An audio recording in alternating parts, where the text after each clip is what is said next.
የተከበራችሁ የቤርሻቤ ቲዩብ ተመልካቾቻችን ዛሬ የእግዚአብሔርን ቃል እኔ አንብቤው እግዚአብሔር አምላክ ደግሞ በዛ ቃል የተጠቀምኩትን የተፈወስኩበትን ቃል በማንበብ አብረን እንካፈላለን።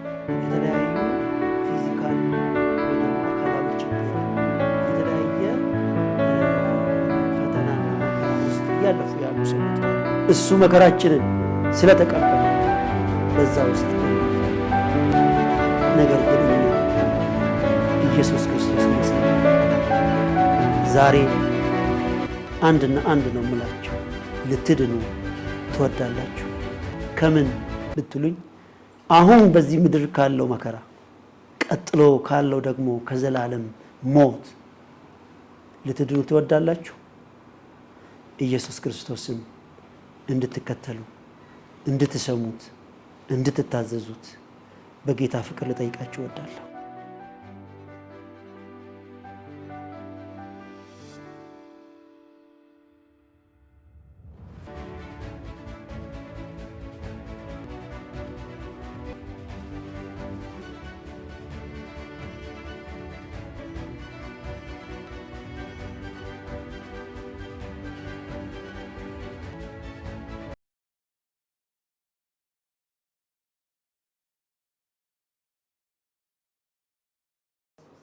የተከበራችሁ የቤርሻቤ ቲዩብ ተመልካቾቻችን ዛሬ የእግዚአብሔርን ቃል እኔ አንብቤው እግዚአብሔር አምላክ ደግሞ በዛ ቃል የተጠቀምኩትን የተፈወስኩበትን ቃል በማንበብ አብረን እንካፈላለን።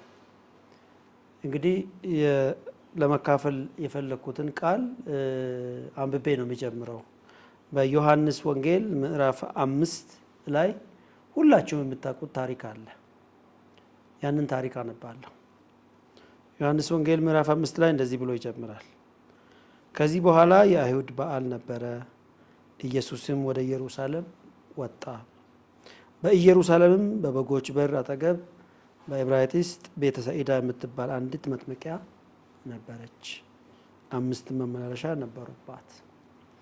በእነዚህም ውስጥ የውሃውን መንቀሳቀስ እየጠበቁ በሽተኞችና ዕውሮች፣ አንካሶችም ሰውነታቸውም የሰለለ ብዙ ሕዝብ ይተኙ ነበረ። አንዳንድ ጊዜ የጌታ መልአክ ወደ መጥመቂያይቱ ወርዶ ውሃውን ያናውጥ ነበርና፣ እንግዲህ ከውሃ መናወጥ በኋላ በመጀመሪያ የገባ ከማናቸውም ካለበት ደዌ ጤናማ ይሆን ነበር። በዚያም ከ38 ዓመት ጀምሮ የታመመ አንድ ሰው ነበረ ይላል እስከ ቁጥር 5 ድረስ። እስከ ቁጥር 5 ድረስ ያለው በጌታ ኢየሱስ ክርስቶስ በምድር ላይ በመጣበትና ከዚያ በፊት የነበረውን የማህበራዊ መስተጋብር ነው የሚያሳየው። በዚህ በተጠቀሰው ስፍራ ወደ ኢየሩሳሌም ወጣ ነው የሚለው። እሱ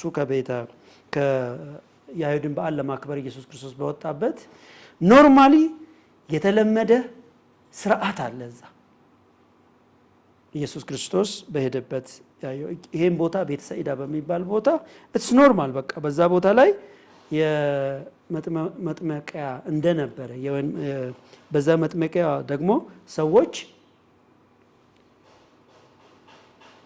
በውሃ ውስጥ ተጠምቀው እንደሚፈወሱ፣ ነገር ግን በዛ ውሃ ውስጥ ለመግባት የእግዚአብሔር መልአክ መጥቶ ውሃውን ማናወጥ ደግሞ ክራይቴሪያ እንደሆነ፣ በዛ ምክንያት በዛ አካባቢ 5 መመላለሻ በነበራት መጥመቂያ አካባቢ የተለያዩ ማህበራዊ ችግር፣ የተለያዩ ፊዚካል ወይ ደግሞ አካላዊ ችግር፣ የተለያየ ፈተናና መከራ ውስጥ እያለፉ ያሉ ሰዎች ታያላችሁ። ለምሳሌ በሽተኞች ይላል፣ ዕውሮች፣ አንካሶች፣ ሰውነታቸው የሰለለ ብዙ ሕዝብ ይተኙ ነበር ይላል።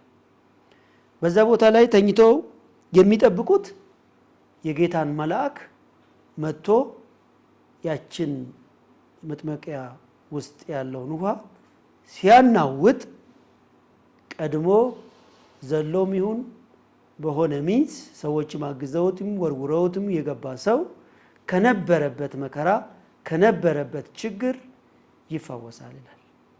ይሄ ነው ክራይቴሪያው።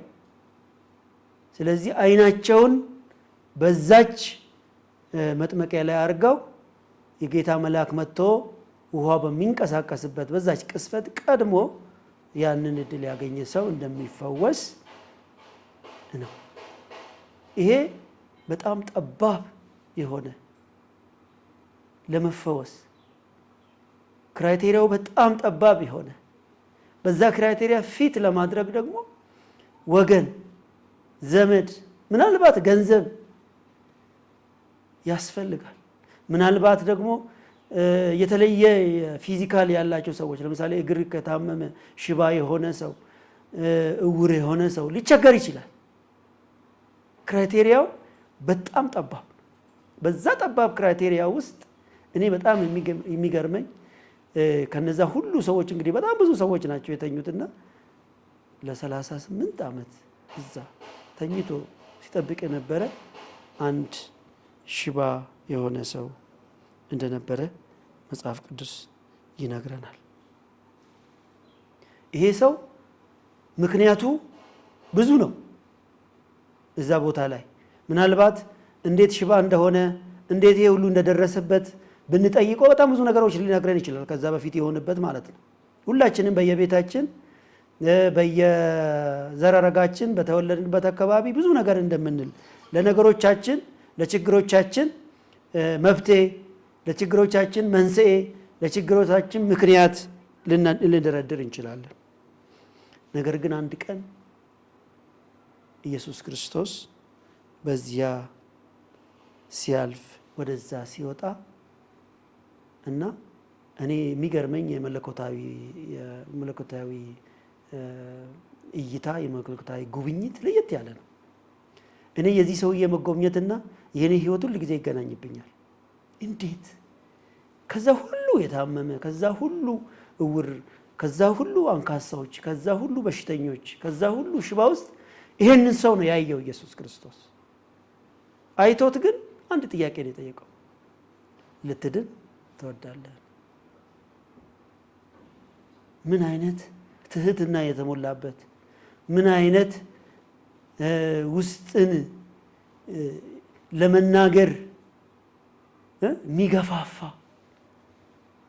ምን አይነት ደግሞ ተስፋ የሚሰጥ ንግግር እንደሆነ። እኔ ቢሆን ኖሮ አልኩኝ፣ እኔ ብሆን ያንን ሰውዬ ምን ብዬ ነበር የምጠይቀው? ምን ያህል ጊዜ ሆኖሃል እዚህ?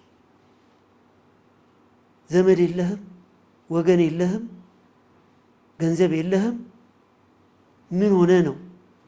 ከመቼ ጀምሮ ነው የመጣብህ? በቤተሰባችሁ ይሄ ነገር አለ? በዘር የሚተላለፍ ይሆን? በጣም ብዙ ነገር ተስፋ የሚያስቆርጡ ሰውን ደግሞ ሀዘን ውስጥ የሚከቱ ሰውን ወደ ኋላ የሚመልሱ ጥያቄዎችን ነበር እንደ ሰው የምንጠይቀው እኛ። ኢየሱስ ክርስቶስ ግን ተስፋ የሚሰጥ ለየት ያለ ነገር ጠየቀ። ልትድን ትወዳለህን አለው። ሰውየው ግን ከዛ በፊት ሲጠየቅ የነበረውን ነው የመለሰው። ለኢየሱስ ክርስቶስ ጥያቄ አይደለም የመለሰው። ባይዘው እኔ ምን የለኝም አለ፣ ሰው የለኝም። ልትድን ትወዳለህ ተብሎ ተጠይቆ ሰው የለኝም የሚል ጥያቄ እኮ የሚመልሰው አእምሮ ውስጥ የለመደው ጥያቄ ያለ የለመደው መልስ አለ። ከተለመደው ስርዓት ውስጥ ስላለ ሰው የለኝም። ምክንያቱም እዛ ውስጥ ኢየሱስ ክርስቶስ መቼም እንዴት ነው የምትፈወሰው ማን ነው የሚያስገባ ብሎ አልጠየቀም። በሱ ቤት ኢየሱስ ክርስቶስ እዛ ካሉት ሰዎች ውስጥ በኢየሩሳሌም ከሚኖሩት ሰዎች ውስጥ እንደ አንዱ አድርጎታል እና በቃ በደንብ ያለውን ሁኔታ መስማት ፈልጎ ነው። እኔን ደግሞ እንደ ማንኛውም ሰው ጠይቆኝ ነው ብሎ ሰውየው ይህን ሰው ተኝቶ ባየ ጊዜ እስካሁን ብዙ ዘመን እንዲሁ እንደነበረ አውቆ ዋው ሳይጠይቀው ማለት ነው ልትድን ትወዳለህን አለው። ሰውየውም ጌታ ሆይ ውሃው በተናወጠ ጊዜ በመጠቢቃ ውስጥ የሚያኖር ሰው የለኝም፣ ነገር ግን እኔ ሲመጣ ሳለው ሌላ ቀድሞኝ ይወርዳል ብሎ መለሰለት። ይሄ ጥያቄና የመልስ አብሮ አይደለም።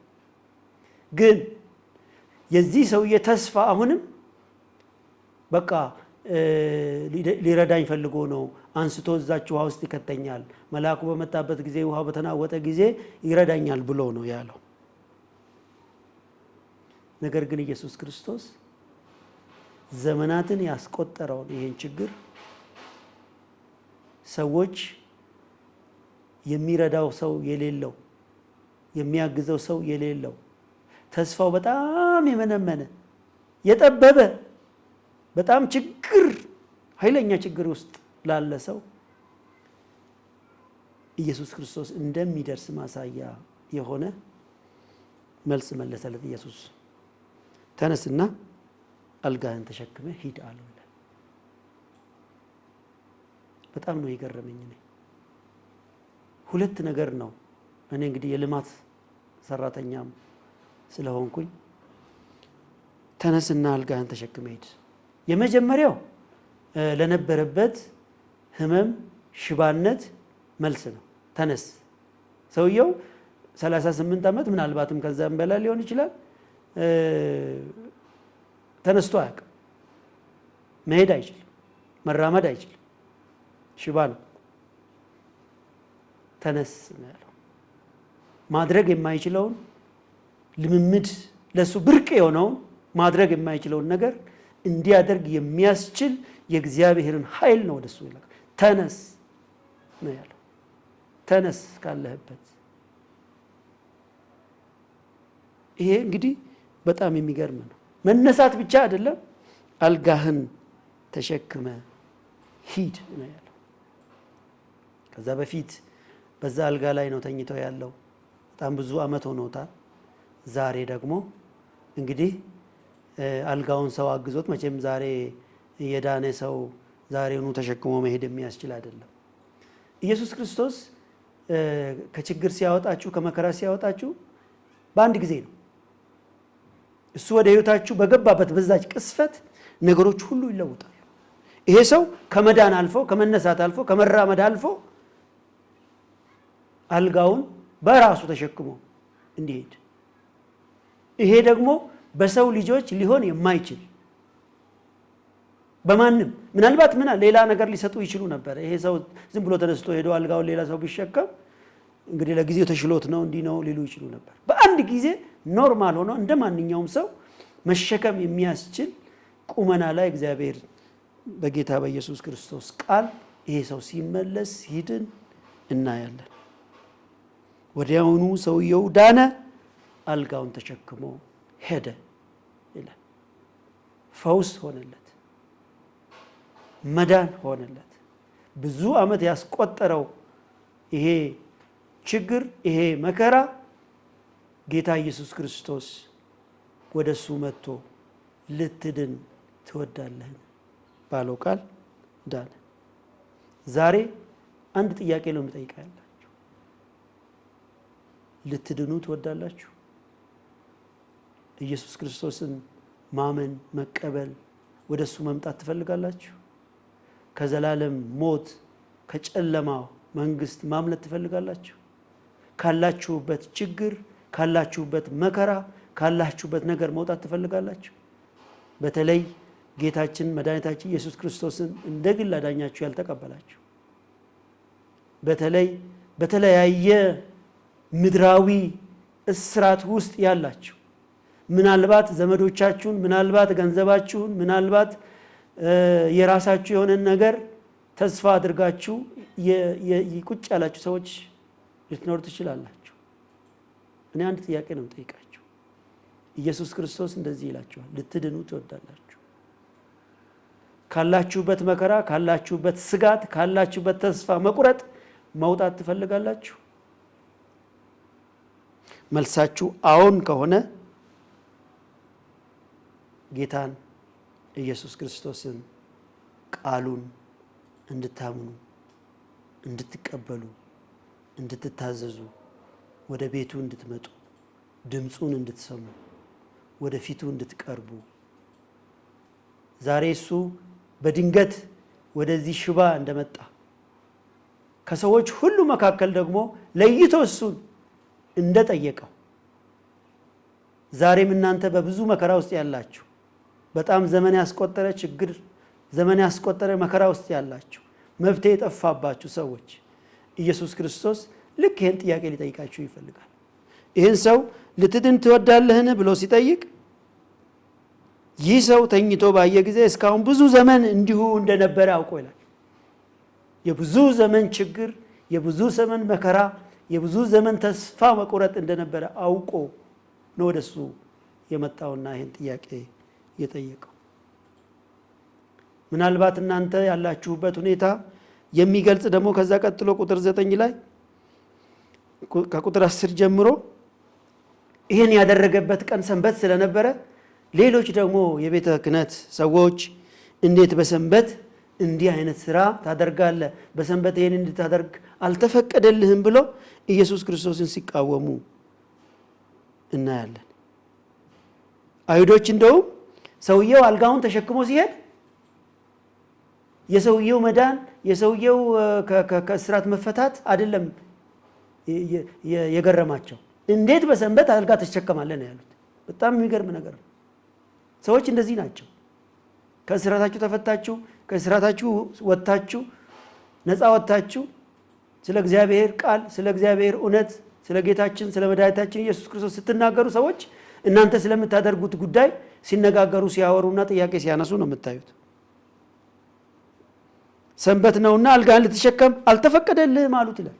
እርሱ ግን ያዳነኝ ያ ሰው አልጋን ተሸክመ ሄድ አለኝ ብሎ መለሰላቸው። እነርሱም አልጋን ተሸክመ ሄድ ያለ ሰው ማን ነው ብሎ ጠየቁት። ዳሩ ግን በዚያ ስፍራ ሕዝብ ስለነበሩ ኢየሱስ ፈቀቅ ብሎ ነበርና የተፈወሰው ሰው ማን እንደሆነ አላወቀም። በጣም የሚገርም ነው። ኢየሱስ ክርስቶስ በተለይ ከዚህ ዘመን አገልጋዮች ከዚህ ዘመን ነቢያት ነን ከሚሉ አንዳንድ አገልጋዮች ጋር ስናነጻጽር ይሄ ሰው 38 ዓመት ሙሉ ሽባ ነበረ፣ ታሞ የነበረ፣ ታስሮ የነበረ፣ የሚረዳው ሰው ገንዘብ የሌለውን ሰው ፈውሰው ይቅርና መፈወሱንና አለመፈወሱን እንኳን የማያውቅን ሰው በመድረክ ላይ እንዴት ነበር? ከዛ በፊት እንዴት ነው? የእግዚአብሔር ሰው ሲናገር ቃሉ ሲናገር እንዴት ሆነ? ከዛ በኋላ እያሉ ቢፎር እንደ አፍተር ነበር የሚሰሩበት። ኢየሱስ ክርስቶስ ግን እሱ እንኳን እንደፈወሰ እንዲታወቅ አልፈለገም። ወጥቶ ነው ሄደ። ሰውየው አልጋ ተሸክሞ ሲሄድ እነዚህ የሰንበት አክባሪዎች የቤተ ክህነት ሰዎች ነን የሚሉ ሰዎች አልተፈቀደልም እንዴት አልጋ ተሸከማለህ ስል አይ ያ ያዳነኝ ሰው አልጋን ተሸክመ ይሄዳል። ማን ነው እሱ አለ። ከዛ ሲፈልጉት ወደ እሱ ሊቀርቡ ሲሄዱ እሱ ፈቀቅ ብሎ ስለነበረ ሊያውቁት አልቻሉም ነው የሚለው። ፈቀቅ ብሎ ነበር እና የተፈወሰው ሰው ማን እንደሆነ አላወቀም። በጣም የሚገርም ነው። ምንድን ነው ከዚህ የምንማረው? እንግዲህ በዚህ ታሪክ ውስጥ ያ ኢየሱስ ክርስቶስ አለ፣ ያ የተፈወሰው ሽባ አለ፣ የቤተ ክህነት ሰዎች አሉ፣ በዛ የተኙ ሌሎች ሰዎች አሉ፣ በዛ አካባቢ ውስጥ የሚኖሩ ሰዎች አሉ። ምንድን ነው እኛ እያደረግን ያለ ነው? ኢየሱስ ክርስቶስ ነው የኛ ፈለግ፣ ኢየሱስ ክርስቶስ ነው የኛ ምሳሌ። ሰዎችን ስናድን፣ ስንፈውስ፣ ከእስራት ስንፈታ እያደረግን ያለ ነው። በዚህ አጋጣሚ ለመናገር ፈልጌ ነው። ኢየሱስ ክርስቶስ ሲፈውስ ሲያገለግል የጋጋታ የኢዩኝ የማስታወቂያ ብዛት ቢፎር አንድ አፍተር የአጃቢ ብዛት አላደረገም። ነገር ግን ራሱንም ደግሞ ሰውሮ አልቀረም። ሌላ ጊዜ በቤተ መቅደስ ያንን ሰው እንዳገኘውና ሰውየውን ሲያገኝ እነሆ ድነሃል፣ ከዚህ በሚብስ እንዳይደርስ ወደፊት ኃጢአት አትስራ አለው ይላል። ለሰውየው ደግሞ የህይወት ፕሪንሲፕል መመሪያ ነው የሰጠው። እኛ እኮ ዛሬ ከካንሰር ተፈውሰሻል ብለን ተመልሰን እንኳን ደቀ መዛሙር ለማድረግ የማናስተምር አገልጋዮች ነን። የት እንደወደቀች የት እንደገባች አናውቅም። ከዛ በኋላ ሰዎች ሲሞቱ በመከራው ሲጠፉ እኛ ግን በእነሱ ስም የነገርነውን የሰበሰብነውን ሀብት ይዘን ብልጭልጭ መኪናና ብልጭልጭ ልብስ ብልጭልጭ ተሰብስበን ስለ በረከት ስለ ቆርቆሮ ስለ ገንዘብ ስለሚያልፍ ነገር እናወራለን። ይሄ መቼም ታሪካችን ነው፣ በተለይ የኢትዮጵያ የአፍሪካ። እዚህ ጋር ግን ኢየሱስ ክርስቶስ ሌላ ጊዜ ሲያገኘው እነሆ አሁን ድነሃል፣ የባሰ እንዳይደርስብህ ደግመህ ኃጢአት አትስራ። ኃጢአት እንግዲህ መከራን ከሚጋብዙ የጨለማውን መንግስት ከሚጋብዙ ነገሮች ውስጥ አንዱ ነው። ሰይጣን ከሱ ከእስራቱ መቼም አስሮት እዛ ያስቀመጠው ክፉ የለቀቀው ክፉ ባዶ ሲሆን ኃጢአት ሲመለስ ከሱ የከፉትን 7 ኃይለኞች ይዞ ይመለሳል ይላል። ስለዚህ የባሰ ነገር እንዳይደርስበት ሲያስተምረው መንገድ ሲያሳየው ራሱን ከኃጢአት ስራ እንዲያርቅ መከረው ይላል። ሰውየውም ሄዶ ያዳነው ኢየሱስ እንደሆነ ለአይሁድ ነገር ይላል። እነዛም ሰዎች ኢየሱስ ክርስቶስ እንደፈወሰ ማወቃቸው አልቀረም። ኢየሱስ ግን ማስታወቂያ ማና እሱን የሆነ ነገር እንዲሆን በቃ የሆነ ነገር ምናምን አይደለም የፈለገው የነበረው። ዋናው ዓላማው አንደኛ ከእስራት መፍታት፣ ከመከራ ዘመናትን ካስቆጠረ መከራ መፍታት፣ ሁለተኛ ደግሞ የነፍስን ድነት የዘላለምን ሕይወት እንዲያገኝ ሰውየው ዳግመኛ ወደ ኃጢአት ወደ እስራት እንዳይመለስ ማድረግ ስለነበረ ይሄንን አደረገ። ይሄንን ማድረጉን ደግሞ ሌሎች መስማታቸው አልቀረም፣ አወቁ። ኢየሱስ ክርስቶስ እንደሚያድን ከእስራት እንደሚፈታ ከስጋዊ ከሚታይ እስራት ብቻ አይደለም፣ ከነፍስ እስራት ከዘላለም ሞት ከጨለማው መንግስት ነፃ ማውጣት እንደሚያስችል እንግዲህ ሰንበትን ስለሻረ ይላል ብቻ አይደለም፣ ነገር ግን ደግሞ ራሱን ከእግዚአብሔር ጋር አስተካክሎ እግዚአብሔር አባት ነው ስላለ ስለዚህ አይሁድ ሊገሉት አብዝተው ይፈልጉ ነበር ይላል እና ኢየሱስ ክርስቶስ በሰንበትም ስለፈወሰ ከዛም በፊት ደግሞ ባሉት ምዕራፎች ላይ እሱ የእግዚአብሔር ልጅ ነኝ ብሎ ስላለ ደማምሮ እሱን ይገሉት ይፈልጉ ነበር። ባይዘው የዚህ ዓለም ሲስተም እንደዚህ ነው የሚሰራው። እናንተ ከእግዚአብሔር ጋር ስትሆኑ፣ እናንተ እግዚአብሔርን ስትመርጡ ያላሰባችሁት ነገር ያልገመታችሁት ነገር ውስጥ ልታልፉ ትችላላችሁ። ባለፈው ባለው ቪዲዮ ላይ እንደተናገርን መከራ ፈተና እግዚአብሔርን በመውደዳችሁ በእግዚአብሔር ሐሳብ ውስጥ በመግባታችሁ ሊመጣባችሁ ይችላል። ነገር ግን ኢየሱስ ክርስቶስ ሁሉን ስላሸነፈ እሱ መከራችንን ስለተቀበለ በዛ ውስጥ ልናልፋለን። ነገር ግን እኛ ኢየሱስ ክርስቶስን መስማት አለብን። ዛሬ አንድና አንድ ነው የምላችሁ፣ ልትድኑ ትወዳላችሁ? ከምን ብትሉኝ አሁን በዚህ ምድር ካለው መከራ ቀጥሎ ካለው ደግሞ ከዘላለም ሞት ልትድኑ ትወዳላችሁ? ኢየሱስ ክርስቶስን እንድትከተሉ እንድትሰሙት እንድትታዘዙት በጌታ ፍቅር ልጠይቃችሁ እወዳለሁ። እኔ ከእስራት ፈቶኛል ጌታ። ከዛ በፊት በለቀቁት ቪዲዮ አይታችሁ ሊሆን ይችላል። ልክ ይሄ ሰው በእስራት እንደነበረ እኔም ለአጭር ጊዜም ቢሆን በእስራት ውስጥ ነበርኩ። የሚረዳኝ የሚያግዘኝ ሰው ባልነበረበት በሕክምና በባህላዊ በሃይማኖታዊ በብዙ ነገር ተሞክሮ ተስፋ ቆርጬ ቁጭ ባልኩበት ኢየሱስ ክርስቶስ መጥቶ ከእስራቴ ፈታኝ። ከእስራቴ ብቻ አይደለም ይፈታኝ። ከእስራት ተፈትቼ ሰዎች የሚያደርጉትን መማር ማደግ የተለያየ ነገር ማድረግ ብቻ አይደለም፣ ነገር ግን የህይወት ትርጉም የመኖር ትርጉም ከሞት በኋላ ስላለው ህይወት የዘላለም ህይወት ማጣጣም ቻልኩኝ። ጌታ ስሙ የተባረከ ይሁን። ጌታ የተባረከ ይሁን። ስለዚህ ዛሬ እናንተም በእስራት ያላችሁ ከእስራታችሁ ይፈታችኋል፣ ይፈውሳችኋል ኢየሱስ ክርስቶስ። ከነፍስም እስራት ከሞትም ኢየሱስ ያድናል። እንግዲህ በሌላ ቪዲዮ ደግሞ በሌላ ትምህርት በሌላ ስብከት እስከምንገናኝ ድረስ ለሁላችሁም የጌታችን የመድኃኒታችን ኢየሱስ ክርስቶስ ሰላም እንዲበዛላችሁ እመኛለሁ። በዚህ ቃል እንደተጽናናችሁ፣ በዚህ ቃል እግዚአብሔር እንደተናገራችሁ ባለሙሉ ተስፋ ነኝ። ኢየሱስ ክርስቶስ ይወዳችኋል። ሻሎም